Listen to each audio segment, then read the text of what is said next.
Ipinisinta na ng iba't ibang kumpanya ang mga breath analyzer na pagpipilian ng gobyerno para magamit sa pagsukat sa alcohol level ng mga masisitang motorista. Sinuri ang mga produkto ng mga kagawaran at ahensyang nagsanib puwersa para mas mapaigting ang kampanya kontra drunk driving.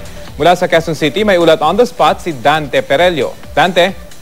Yes, Rafi, labing isang kumpanya ang narito ngayon sa LTO Central Office para sa product presentation ng kanilang mga breath analyzers.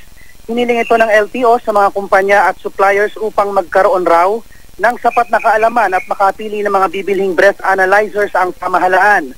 Makakatulong rin daw ang mga impormasyon rito para matapos na ang implementing rules and regulation ng kapapasalang na batas na RA 10586 o Anti-Drunk and Drug Driving Law. Ang breath analyzer, Rafi, ang gadget na susukat sa blood alcohol concentration at kung may paglabag sa mga masisitang driver.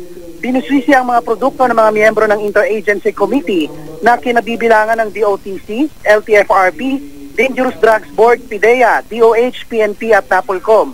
Ilan sa mga kumpanya na present ng kanilang produkto ay mula sa bansang China, Singapore, Germany at Amerika.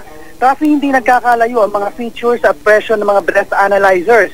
Isa sa mga supplier, nasa 60,000 pesos ang halaga at 15 pesos naman ang disposable mouthpiece. Shockproof at may 7 years lifespan din daw ito.